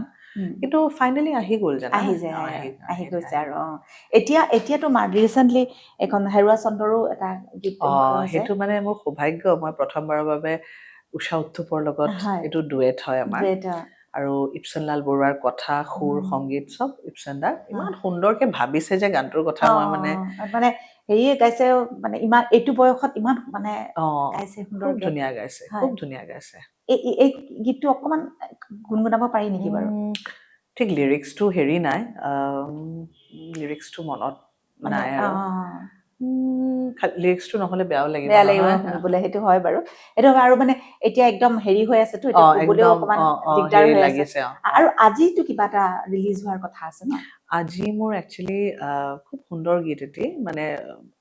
আচলতে বহুত কম প্ৰজেক্টৰ লগত ইনভলভ হৈ মানুহৰ সেই এক্সাইটমেণ্টটো হয় যিটো মোৰ আজি হৈ আছে মেঘদেশ বুলি এইটো এটা মেটাফিজিকেল পয়েট্ৰি সমুদ্ৰ কাজল শইকীয়া তেওঁ ভাল কবি দেই অসমৰ সকলোৱে জানে তেওঁৰ ভাল ভাল গীত আগতেও তেওঁ উলিয়াইছে এইটো ওৱান অফ দ্য প্ৰজেক্ট তেওঁৰ সেইটো তেওঁ সুৰ কৰিছে, তেওঁ লিখাটো তেওঁৰে, কবিতাটো ইমান সুন্দৰ আৰু তেওঁ ৰাবীন্দ্ৰিক এটা হেৰি লৈ প্ৰথমবাৰৰ বাবে অসমীয়া গান এটা কৰিছে য'ত খুব ভাল ভাল মিউজিচিয়ানছে বজাইছে মোৰ হাজবেণ্ড দিব্য বেছ বজাইছে তথাগত মিশ্ৰ কেলকাটাৰ এছৰাজ বজোৱা তেওঁ বজাইছে ৰাজাদা তবলা বজাইছে ভাস্কৰ শইকীয়া বুলি তেওঁ গীটাৰ বজাইছে পমিলিন বুলি ছোৱালী এজনীয়ে ভায়লিন বজাইছে অভাৰঅল গোটেই কামটো মানে আমাৰ অসমৰে চিনি পাবা চাগে সাগৰিকা বা হৃদয় গোস্বামী আমাৰ প্ৰণামিকা বাইদেউৰ ভায়েক তেওঁ হেৰি কৰিছে তেওঁ গোটেই আমাৰ মিক্স এণ্ড মাষ্টাৰ তেওঁ কৰিছে তেওঁ কিন্তু বৰ ভাল কাম কৰি আছে বাহিৰত অভাৰঅল প্ৰজেক্টটো মই মানে খুব এক্সাইটেড আজি ৰিলিজ হ'ব আৰু মোৰ জীৱনৰ ভিতৰত মই ইমান গান গাইছোঁ খুব টান গানৰ ভিতৰত one of the most difficult songs বুলি ক'লেও ভুল নহ'ব এইখন তেওঁ কেনেকৈ সুৰ কৰিলে মই মানে ভাবোঁ আৰু কিন্তু মানে খুব অপূৰ্ব এটা সৃষ্টি আৰু যিটো আৰ্ট মানে আৰ্টক এনহেঞ্চ কৰিবলৈ বনোৱা হয় সেই কামৰ লগত মই জড়িত হ'বলৈ পাই মই বহুত বেছি সুখী হওঁ এই গীতটো এটাই গীত নে কিবা এটাই গীত তেওঁ এইটো প্ৰজেক্ট কৰিছে প্ৰথমেতো মোক লৈ কৰিছে আৰু চাগে বিভিন্ন শিল্পীৰ লগত কোলাব কৰিব আৰম্ভ কৰিছে মোৰ এই গানটো দি পেলাই এইটো মানে ৰিলিজ কৰিব কি নাম দি কিবা এটাতো টাইটেল থাকিব এইটো সেইটোৰ নামে থাকিব চাগে মেঘ দেশটো আচ্ছা মানে কাণ্ট্ৰি অফ ক্লাউডছ মেঘ দেশ মানে মেঘৰতো এখন দেশ আছে ইমান ধুনীয়া ভাবিছে ন মই কবিতা পঢ়িয়ে মানে মোৰ কিবা লাগি গৈছে অকমান এটা লাইন গুণগুণাব পাৰি নেকি বাৰু ৰিলিজ নোহোৱাকে ৰিলিজ নোহোৱাকে ন কিন্তু আমাৰ আজিৰ এইটো যাব কিন্তু দেৰিকে মানে হ'লেও এইটো সাসপেন্সে থাকক এইটো অৱশ্যে হয় সেইটোও হয় আমি এইটো গীত আমি নিজেই শুনিম দৰ্শক আমি নিজেই শুনিম হেৰিত ইউটিউবলৈ গৈ আৰু স্পটিফাই চব অডিঅ' লিংকছত আজিকালি আহিয়ে যাব গতিকে সেইবোৰ যে এইখিনিতে মই তোমাৰ হাজবেণ্ডৰ কথা ওলালে তেখেতে কি বজায় বুলি ক'লে আৰু বেছ গিটাৰ তেওঁ বেছিষ্ট হয় বেছ গিটাৰ বজায় তেওঁ অলমষ্ট 15 বছৰ ধৰি পেলাই তেওঁ শংকৰ হেছান লয়ৰ বেণ্ডত বজাই আছে ইনিচিয়েল একদম আৰম্ভণি তেওঁৰ ৰাঘৱ সাচ্চৰ তাৰপিছত জাভেদ আলীৰ লগতো এক বছৰমান বজাইছিলে তাৰপিছত প্ৰীতম দাৰ বেণ্ডটো যেতিয়া প্ৰথম ফৰ্ম হ'ল প্ৰীতম দাৰ বেণ্ডত তেওঁ আছিল তাৰপিছত it started with Salim Sulaiman যেতিয়া প্ৰথম বেণ্ড ফৰ্ম কৰিলে তেওঁলোক 4জন আছিলে তাৰপিছত শংকৰ হেছান লয় কোক ষ্টুডিঅ' ছিজন 1টো তেওঁ পুৰা হাউচ বেণ্ডটোত আছিলে যে ছিজনটোত পাপন দাৰ পাক পাক গানটো আছিলে যে তাৰপিছত আমাৰ খগেন দা আৰু মৌচমহঁত গৈছিলে সোমনাথ দা আছিলে এই গোটেই ছিজনটোত তেওঁ বজাইছিলে কেনেকে পোৱা হ'ল আমি বম্বেত গৈ পেলাই লগ পালো আমি যিটো বিল্ডিঙত আছিলো আমি যিটো ফ্ল'ৰত আছিলো মোৰ ফ্লেটৰ জাষ্ট অপজিটৰ ফ্লেটটোত তেওঁ আছিলে তেনেকে অহা যোৱা হয় আমি একেটা বেটছৰে একচুৱেলি মই নগাঁও কলেজত 2 বছৰ পঢ়িছিলো হায়াৰ ছেকেণ্ডেৰী সেই সময়ছোৱাত তেওঁক একচুৱেলি মই তেওঁৰ চব ফ্ৰেণ্ডছক মই জানো তেওঁলোকে মোক জানে আচৰিতভাৱে তেওঁৱে মোক আজিলৈকে দেখা নাই ইমান ফিল্মি হ'বলগীয়া থাকিলে তেনেকুৱাই হয় ন বস্তুবোৰ তাৰপিছত এই তাতে লগ পাই পেলাই অসমৰ যিখিনি ল'ৰা তাতে অকলে থাকে মোৰ মা দেউতা মোৰ লগত থাকেতো তেওঁলোকক মাছ বনালে বা কিবা বনালে তেওঁলোকক দিয়া হয় বা কিবা বনালে আহিবাচোন খাই যাবা তেনেকুৱা টাইপৰ এটা সম্পৰ্ক সকলোৱে তেতিয়া আমাৰ ঘৰত আহি থাকে মা দেউতা পায়তো তেনেকে অকলে থাকে যে তেনেকে সেই কৰোঁতে দিব্যটো আহে তেনেকে আহি পেলাই তাৰ কিবা এটা ইণ্টাৰেষ্ট হ'ল তেওঁৰ প্ৰথম অৱস্থাত আমি বস্তুটোক মই একচেপ্ট কৰা নাছিলোঁ কাৰণ মই ভাবিলোঁ যে এইবোৰত সোমালে আকৌ ডিষ্ট্ৰেকশ্যন এটা হ'ব কিন্তু পিছত ভাবিলোঁ যে মিউজিকেল এজন মানুহ ইমান চিৰিয়াছ লাইফটো লৈ পেলাই বা কিবা এটা বা মানে অকণমান ডিফাৰেণ্ট লাগিলে বেলেগতকৈ মোৰ আচলতে মই অকণমান গহীন আচলতে মোক কোনোবাই ভায়া মিডিয়াহে সদায় কথাবোৰ কয় মানে কলেজৰ পৰাও যেতিয়া প্ৰপ'জেল পাইছোঁ চব ভায়া মিডিয়া মোক ক'বলৈ সাহস নাথাকে তাৰমানে ক'ব নোৱাৰোঁ বিকজ অফ মাই পাৰ্চনেলিটি বা মই তেনেকৈ থাকোঁ কিন্তু সি একদম প্ৰথমে একদম নিজে একদম ডিৰেক্টলি কৈছিলে আৰু কৈছিলে যে আমি বিয়া মানে মোৰ একদম বিয়া পাতাৰে ইণ্টেনশ্যন মই বাকী একো হেৰি কৰা নাই কাৰণ আমি যদি এনেকৈ আগুৱাই যাব পাৰোঁ নিজে মিউজিকেলি আমি তুমি থাকিলে মোৰ লগত এইটো অকণমান সুবিধা হ'ব তুমি যদি ভাবা মই তোমাৰ দায়িত্ব ল'ব পাৰোঁ তেনেকৈ ফাইনেলি বৰ মেচিয়ৰ্ড মেচিয়ৰ্ড আমাৰ বয়সত জেনেৰেলি ছোৱালীবোৰ বেছি মেচিয়ৰ্ড হয় একেলগৰ হ'লে ন কিন্তু ইণ্টাৰেষ্টিংলি দিব্য বহুত বেছি মেচিয়ৰ্ড তাৰপিছত আল্টিমেটলি কয় নহয় কিছুমান মানে সেই matches are made in heaven বুলি ভগৱানে তেনেকেই ক'ত নগাঁৱৰ ল'ৰা তাতে পালো বিয়া হৈ পেলাই ভালেই হ'ল আৰু মোটামুটি সুন্দৰ এতিয়া সুন্দৰকৈ নিজৰ দুয়ো 18 বছৰ মানে 18 বছৰ হৈ গ'ল বিয়া 18 বছৰ বিয়া হৈ গ'ল আৰু আমি সংগীতটোৱে আমাৰ জীৱনৰ এটা হেৰি কৰি ল'লো তেওঁ মানে মানে বলি আৰু সংগীতৰ কাৰণে মোৰো তেনেকুৱাই আৰু আমি ভাবিলো যে এটা lifetime it's not enough for music বা আৰ্ট এণ্ড কালচাৰ আৰু বাকী ডিষ্ট্ৰেকশ্যনবোৰ লাইফত নিবিচাৰিলো সেইটোতো হয়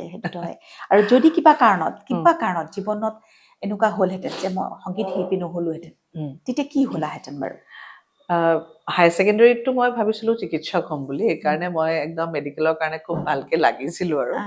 কিন্তু এতিয়া মই ভাবো দেউতাই মোক তেতিয়াই কৈছিলে যে তোৰ কিন্তু সংগীতটো জীৱনৰ পৰা নাইকিয়া হৈ যাব তেতিয়া কওঁতে মোৰ কিন্তু ভয় লাগি গৈছিলে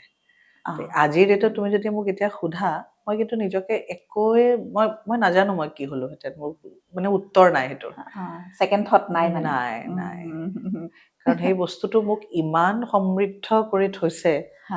মানে মোৰ নিজৰ আইডেণ্টিটিটো হওক বা মোৰ নিজৰ জীৱনৰ সুখ বা নিজৰ জীৱনৰ যিটো মোৰ নিজৰ এটা সৰু মোৰ নিজৰ এটা দুনিয়া এটা আছে নহয় সকলোৰে থাকে তোমাৰো আই এম চিয়ৰ তুমি নিজে ইমান ভাল অভিনয় কৰা তোমাৰো এটা নিজৰ দুনিয়া এখন আছে সেই দুনিয়াখনত মই নিজকে মানে থাকি পেলাই আটাইতকৈ বেছি মানে সুখ অনুভৱ কৰোঁ তাৰমানে সেইটোতো চবতকৈ ডাঙৰ কথা জীৱনৰ পৰম প্ৰাপ্তি য'ত নিজৰ মানসিক শান্তি আছে তাতহে চব আছে এতিয়া মই সুধিব বিচাৰিম যে এই যে ৰেৱাজ কৰে আজিকালি কণ্ঠশিল্পীসকল বহু ব্যস্ত মানে বিভিন্ন কামত ব্যস্ত তেখেতসকলৰ ফাংচন থাকে ৰেকৰ্ডিং থাকে বা বহুত কথা থাকে বহুত শ্ব'জ থাকে এই যে ইমান ব্যস্ততাৰ মাজত যে ৰেৱাজ কৰিব লাগে ৰেৱাজটোতো কৰিবই লাগে এই ৰেৱাজটো কিমান সময় কৰাটো জৰুৰী বা কুইক কৰিবৰ কাৰণে মানে যে মোৰ মাতটো ঠিকে থাকিব লাগে গতিকে মই ইমানখিনি পৰা নাই ইমানখিনি অন্তত কৰি থ'লেও হ'ব এই এটা কিবা টেকনিক আছেনে কিবা প্ৰথম কথাটো হৈছে বা চোৱা there is no' shortcut to success সেইটোতো হয় আজি মই ইণ্ডাষ্ট্ৰিটোত 25 বছৰৰ পিছতো মানুহে মোৰ কোৱালিটিৰ ডিফাৰেঞ্চটো এতিয়াও পোৱা নাই বুলি কয় মোক আৰু কিছুমানে কয় যে মই আৰু ইম্প্ৰুভ কৰি আছোঁ ইট ইজ অনলি বিকজ মই বহুত সৰুৰে পৰা মই মিউজিকটো মানে প্ৰপাৰ ৰেৱাজটোৱে হওক বা সংগীতৰ মানে যিটো আনুষ্ঠানিক শিক্ষাটো বহুত ভালকৈ লৈছিলোঁ যে সময়টোত মই ধৰা ফৰ্মেশ্যনৰ সময় আমাৰ 10 বছৰৰ সময়খিনি 10 বছৰৰ ওপৰত সেই সময়টোত যেতিয়া প্ৰপাৰলি মানুহ ৰেৱাজ কৰে সেই বস্তুটো আচলতে লাইফ টাইমৰ কাৰণে বনি যায় আৰু আমি যদি অসমৰ শিল্পীৰ কথা কওঁ তেওঁলোক ফাংচন লৈ ব্যস্ততা থাকে তেওঁলোক গান গাব নোৱাৰে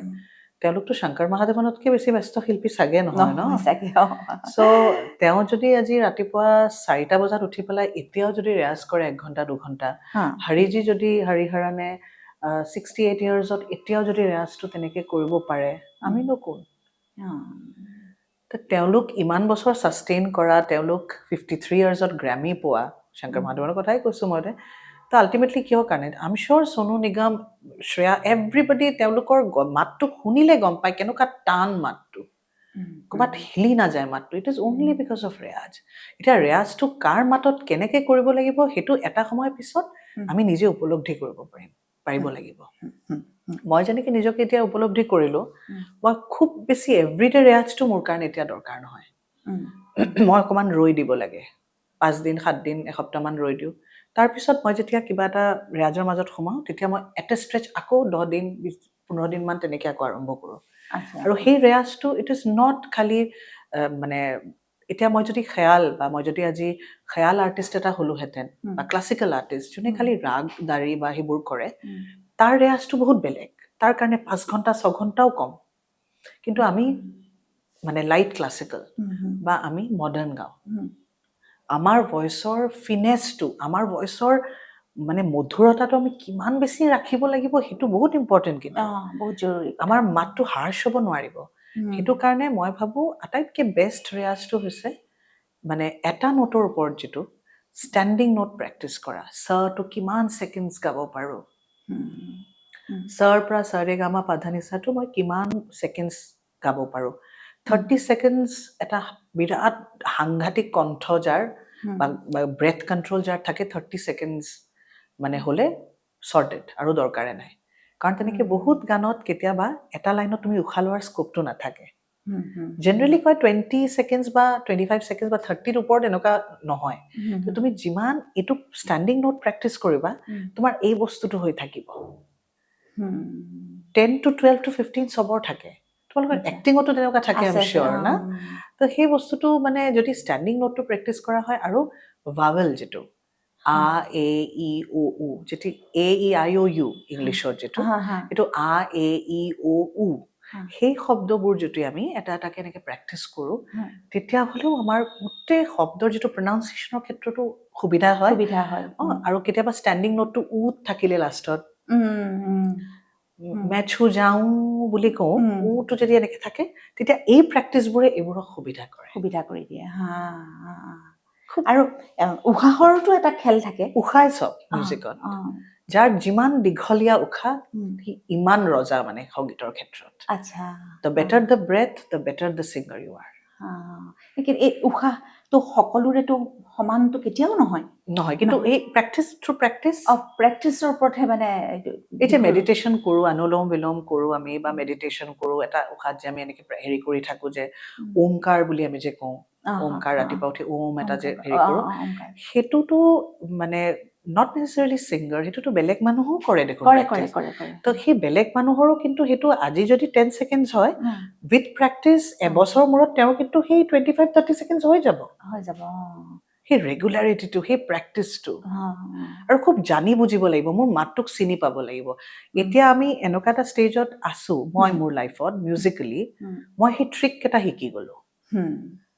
সেইটো এক্সপিৰিয়েঞ্চে শিকায় আজি শ্ৰেয়া ঘোষাল ইমান টেকনিকেলি চাউণ্ড কিয়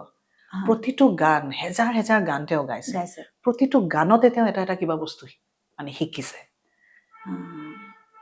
এতিয়া এক্সপিৰিয়েঞ্চ কিহৰ কাৰণে হয় এক্সপিৰিয়েঞ্চটো হয় এতিয়া আমাৰ ইয়াতে গান বহুত গান গাব আজি নতুন শিল্পীসকল যিসকলে আহিছে বহুত ভাল গানো গাই আছে বহুতে কিছুমান এনেই গান গোৱাৰ নিচিনা গানো গাই আছে ৰেকৰ্ডো কৰি আছে কিন্তু সেইটো ইম্পৰ্টেণ্ট তেওঁলোক সেই গানটোৰ পৰা কিবা শিকিছেনে মাতৰ ক্ষেত্ৰত মিউজিকেলি কিবা শিকিছেনে সেই গানটোৰ পৰা বা সেই গানটোৱে তেওঁলোকৰ কণ্ঠখন অকণমান বেলেগ কৰিছেনে এই গানটো গোৱাৰ কাৰণে সেই বস্তুবোৰ খুব ইম্পৰ্টেণ্ট আৰু সাগৰিকা বা দিছ ইজ এবছলিউটলি ছাবজেক্টিভ এইটো মই যেনেকৈ ভাবোঁ আৰু এগৰাকী কণ্ঠশিল্পী চাগে তেনেকৈ নাভাবে তেওঁৰ ইণ্টেনশ্যনটো চাগে কেইটামান ফাংচন কৰি মানে নাম কৰা ৰীল বনোৱা সেইটো তুমি মেন টু মেন সেইটো একদম ডিফাৰ কৰে কিন্তু তথাপিতো মানে এইকেইটা অন্তত কৰি থাকিলে ৰেগুলাৰ এই বস্তুটোৰ ওপৰত গুৰুত্ব দিলে একদম তেনেহ'লে উশাহ হওক বা ষ্টেণ্ডিং নোট বা এটা এটা শব্দৰ হেৰিবোৰ বৰ ধুনীয়া হয় আৰু মই ফিল কৰোঁ আৰু সেইটো সাধাৰণতে কৰাটো জৰুৰী যিসকলে কণ্ঠশিল্পীয়ে গাম বুলি ভাবে হয় নহয় সেইটো কৰাই জৰুৰী আচলতে তেতিয়া যোনে ছাষ্টেইনেবিলিটিটোত বিলিভ কৰে আজিৰ পৰা মই 25 বছৰ পিছত বা আজিৰ পৰা মই 30 বছৰ পিছত একেজনী হৈ থাকিম নে সেই কথাটো ভাবাটো বহুত গুৰুত্বপূৰ্ণ কথা আৰু এই মাতটো মানে মই ডেকা বুলিয়ে কৈছো আৰু মাতটো ডেকা হৈ থকাটো বহুত জৰুৰী কাৰণ আমাৰ বডিটোতো এটা মাতটো কি এটা ভোকেল ইনষ্ট্ৰুমেণ্ট নহয় জানো যেতিয়া আমাৰ যেতিয়া বয়সটো বাঢ়ি গৈ থাকিব সেইটোওতো এটা ফ্ৰেজাইল বা ফ্ৰেইল হৈ থাকিব নে নাই সেইকাৰণে সেইটোক একেটা হেৰিৰ নিচিনা কৰাটো বহুত ডাঙৰ কথা আজি আমাৰ মাজত উষা উত্থুপ আশা ভোসলে লতাজিহঁতে প্ৰুভ কৰিলে 70লৈকেতো ফালি আছিলে তেওঁ জৰা সা ঝুমঝুমেতো 70ৰ পিছত গাইছে টিনেজাৰ এগৰাকীৰ কাৰণে মানে কাজলৰ কাৰণে 70ৰ পিছত তেওঁ এইটো ভইচ লেণ্ড কৰিছে ধেমালি কথা নেকি ভাবিব গ'লে সেইটো বহুত আচৰিত কথা কিন্তু মই এটা বস্তু দেখিছোঁ মানে বম্বেত কিন্তু মানুহ ৰেৱাজ কৰে দেই স্পেচিয়েলি মহাৰাষ্ট্ৰিয়ান যিখিনি আৰ্টিষ্ট আৰু বেংগলতো এই কালচাৰটো আছে কিন্তু আমাৰ অসমত অল থ্ৰু আউট মানে কিছুমান আৰ্টিষ্টৰ বাহিৰে কৈছোঁ ৰেৱাজৰ বস্তুটোত ইমান গুৰুত্ব কিন্তু একেবাৰে ধৰাও পৰে কিন্তু চাগে ন যেতিয়া ধৰা পৰে মানে যে সিহঁতৰ অভ্যাস নাই ৰেৱাজ নাই এই কথা ধৰাও পৰে আৰু কেতিয়াবা এনেকুৱাও হয় তেওঁলোক মানে ধৰক গানত চাগে ভালকে চাউণ্ডটো পোৱা নাই লাইভ শ্ব' এটা জাজ কৰাটো অকণমান দিগদাৰ কাৰণ কি পৰিস্থিতিত বা তেওঁলোকে শ্ব'টো কৰি আছে তেওঁলোক ভালকে মনিটাৰজত নিজৰ ভইচটো পাইছেনে নাই সেইবোৰ কথাও থাকে কিন্তু মই ফিল কৰোঁ যে দেৰ should not be any excuse মই সেইদিনাও ক'ৰবাত এটা কৈছোঁ সাগৰিকা বা the moment I think that মই সেই বস্তুটো ডেলিভাৰ কৰিব পৰা নাই কোৱালিটিটো মই কম্পিটিশ্যনত নাই আই গ্ৰেচফুলি ৰিটায়াৰ বিকজ সেই জেগাটোত থাকিব হ'লে সেই জেগাটোত সেই পৰিশ্ৰমটো কৰিব লাগিব তেতিয়াহে তোমাৰ সেইটো জেগা আৰু মই মানে তুমি মাইক্ৰফোনৰ আগত গাই প্ৰুফ কৰিব লাগিব আজি তুমি ইমান বছৰে কিয় যদি মই অনিন্দিতা পাল হৈ ইমান বছৰে ছাষ্টেইন কৰিছোঁ কিহৰ কাৰণে কৰিছোঁ কাৰণ তুমি সৰু ল'ৰা ছোৱালী এজনীকতো টুপি পিন্ধাব নোৱাৰিবা নহয় আৰু নিজে গাব না তোমাক শ্ৰদ্ধা কৰিব কিন্তু তোমাৰ তোমাৰ পিছফালে ক'ব নিজে গাবই দেখোন নোৱাৰে আমাক ক'বলৈ আহিছে সেইটো বহুত গুৰুত্বপূৰ্ণ সেইকাৰণে নিজে ভালকে গাই সেইদিনাখন মই থকাটো এগৰাকী বেংগলৰ এগৰাকী মই এটা শ্ব' চালোঁ তেখেতে 2 ঘণ্টা ধৰি গাইছে ষ্টেজত হয় 2 ঘণ্টা ধৰি গাইছে তেখেতৰ এজ কিমান বুলি কৈছিলে 53 নে 54 2 ঘণ্টা ধৰি তেখেতে গীত গাইছে শুভমিতা 2 ঘণ্টা ধৰি গাইছে হয় না তেওঁ অকণমান পানী খাইছে না তেওঁ ক'ৰবাত বহিছে তেখেতে 2 ঘণ্টা ধৰি গাইছে মানে গাই আছে আৰু থিয় হৈ গায়ে আছে আৰু মই দেখি পেলাই মই ভাবিছোঁ যে মানে কেনেকে সম্ভৱ মানে আচৰিত লাগে মই মানে কেতিয়াবা কিছুমান আৰ্টিষ্টৰ ডেডিকেশ্যন দেখি পাগল হৈ যাওঁ মই কেতিয়াবা ভাবোঁ যে কি লেভেল অফ ডেডিকেশ্যন মিউজিকটোৰ প্ৰতি শুভমিতা দেৱীয়ে ক'ৰবাৰ এটা ইণ্টাৰভিউত মই পঢ়িছিলোঁ নেকি তেওঁৰ শাহুৱেকে বোলে কৈছে তুমি পাকঘৰত নোসোমাবা সেই ধোঁৱাত তোমাৰ মাতটো বেয়া হৈ যাব মানে ভাবিব পাৰি নে মানে কি ধৰণৰ বস্তু মই চাগে তেওঁৰ কথাই শুনিছিলোঁ নেকি বোধকৰোতে কোনোবা এটা ইণ্টাৰভিউত কৈছিলে আৰু শুভমিতা বেনাৰ্জী তেওঁলোক একচুৱেলি কিন্তু হাৰ্ডক'ৰ ক্লাছিকেল ছিংগাৰ SRAতে তেওঁ শিকা চাগে সংগীত ৰিচাৰ্চ তেখেতৰ গান দেখিও শুনিও মানে লাগিছিলে সেইকাৰণে একদম মাতটো টান হৈ যায় না এটা সময়ত যেতিয়া প্ৰেক্টিচটো প্ৰপাৰ ভাৱে কৰা যায় মাতটো খুব টান হৈ যায় তেতিয়া যিকোনোভাৱে আমি মাতটো মোল্ড কৰিব পাৰোঁ নিজৰ হাতৰ চিজনড বুলি কয় যে মাতটো চিজনড হৈ যায় সেইটো তেতিয়া নিজৰ মতে কৰা যায় কিন্তু যেতিয়া এই সময়টোত অৱহেলা কৰা হয় তেতিয়া মই যেতিয়া কলিকতাত গৈছিলোঁ পণ্ডিত অজয় চক্ৰৱৰ্তী তাত শিকিবলৈ তেওঁ তেতিয়া মোৰ দেউতাক কৈছিলে তাইক 18 বছৰ বয়সত আনিছে তাইক 12 বছৰ বয়সত মোৰ তাত কিয় নানিলে তাই একমপ্লিছ ক্লাছিকেল ছিংগাৰ মানে এজনী মই তেনেকুৱা বনাই দিলোহেঁতেন তাইক এতিয়া অলপ লেট কাৰণ ভইচটো অলৰেডি ফৰ্মড তাই ছেমি ক্লাছিকেল গাওক দিয়ক মই তেওঁৰ পৰা ছেমি ক্লাছিকেলেই শিকিছিলোঁ পিছত পৰ্যায় কিন্তু মানে সেই কথাবোৰ কিমান গুৰুত্বপূৰ্ণ তাৰপিছত তাতে গৈ দেখিছিলোঁ শ্ৰুতি নন্দনত সৰু কাঠৰ টুকুৰা যাৰ আকাৰবোৰ মানে খোল নাখায়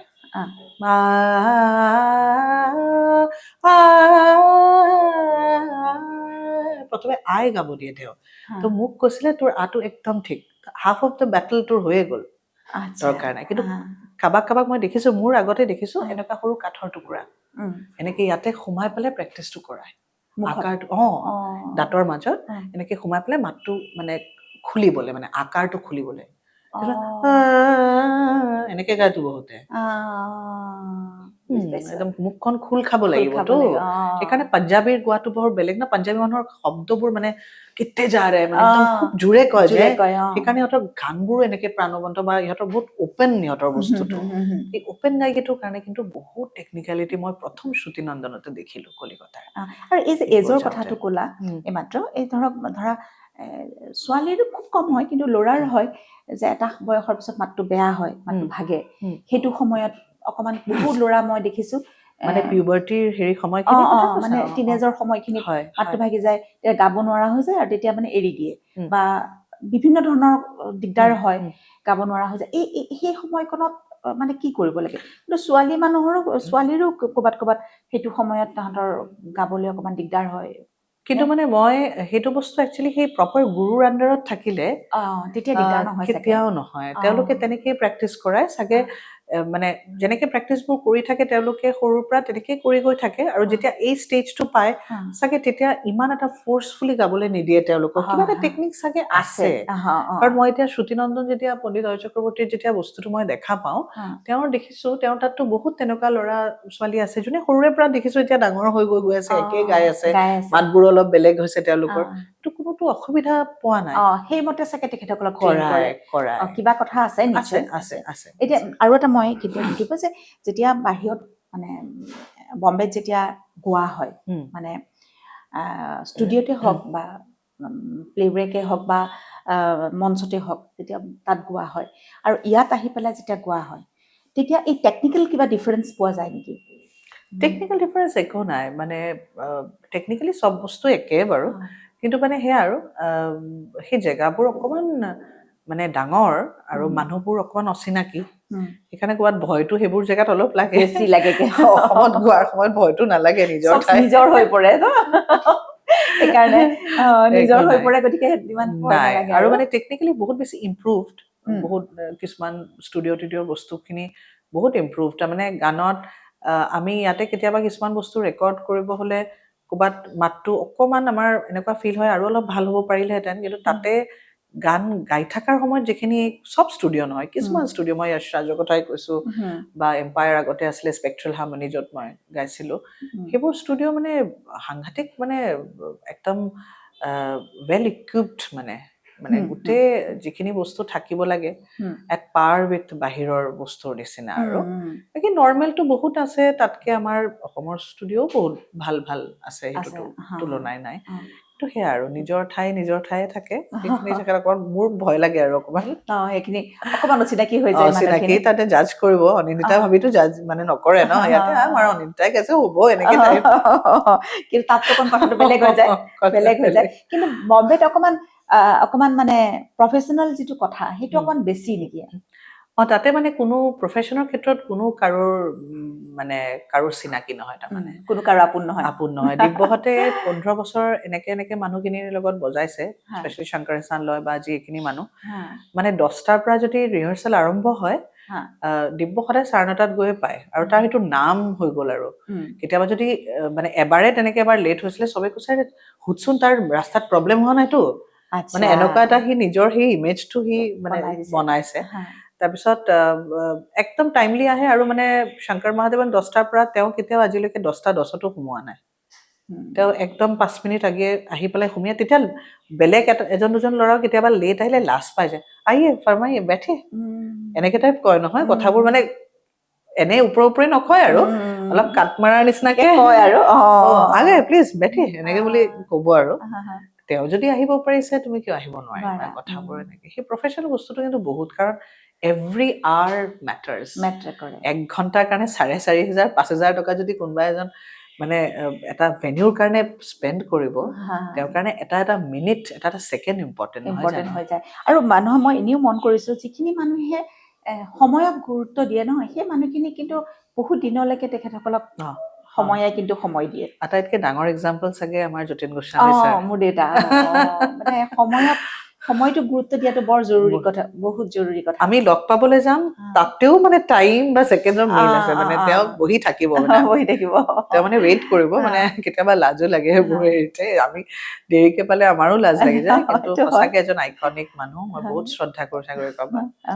এইটোতো আৰু মানে মোৰ কাৰণে ভাগ্য বুলি কথা বুলিয়ে ক'ব বিচাৰো মই তেখেতৰ ছোৱালী সেইটো খুবেই হেৰি কথা আৰু আমি শেষ কৰিব খুজিছো তাৰ আগত মই ক'ব বিচাৰিছো যে ভাল লগা গীত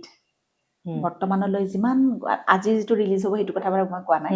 তাৰ আগত আটাইতকৈ ভাল লগা গীত কোনটো মানে প্ৰত্যেকটো গীতেই নিশ্চয় ভাল লগা কিন্তু তথাপিতো ক'ৰবাত থাকে নহয় যে এইটো যেন মোৰ অকণমান বেছি ভাল লাগে নিজৰ আটাইতকৈ ভাল লগা গীতবোৰ মই নিজৰ ফালৰ পৰা সেইটোকে ক'ম যে যেতিয়া গান মানে কি বস্তু মই চাগে বুজিও পোৱা নাছিলোঁ সেই সময়টোত মই বিলত্ৰী বেৰাই পদুমৰ পাহি এই গানটো শিকিছিলোঁ ইমান সুন্দৰ পয়ত্ৰী আৰু ইমান সাধাৰণ ন চবে বুজি পোৱা এটা কথা মই ভাবোঁ সেই বিলত্ৰী বেৰাই চৰাই হালধীয়া সেই গানকেইটা মোৰ কাৰণে অলপ ডিফাৰেণ্ট কিন্তু মানে সেই তুমি কোৱাৰ দৰে প্ৰতিটো গানে জীৱনৰ কৰেজা সপোন দিয়া মোক দিয়া বকুল ফুলৰ দৰে এই গোটেইকেইটা গানৰ এটা বেলেগ ধৰণৰ প্ৰভাৱ মোৰ জীৱনত আছে সেইকাৰণে কোনটো ভাল কোনটো বেয়া বুলি নকওঁ জীৱনৰ প্ৰতিটো সময়ত মানে এইকেইটা গীতে মোক বেলেগ ধৰণৰ প্ৰভাৱ পেলাইছে আৰু মোক মিউজিকেলি বহুত এনৰিচ কৰিছে সেইকাৰণে এই গোটেইকেইটা গান মোৰ কাৰণে খুব স্পেচিয়েল এই যে সপোন গানটো সপোন এজাক বৰষুণ এই গীতটো অকণমান আমি শুনো নেকি বাৰু সেই গীতটো মানে মই খুব ভাল পাওঁ মানে ব্যক্তিগতভাৱে অলপ কৰে যাক সপোন যেন বৰষুণ ধূলিৰ উৰণি ঠেলি ভাহি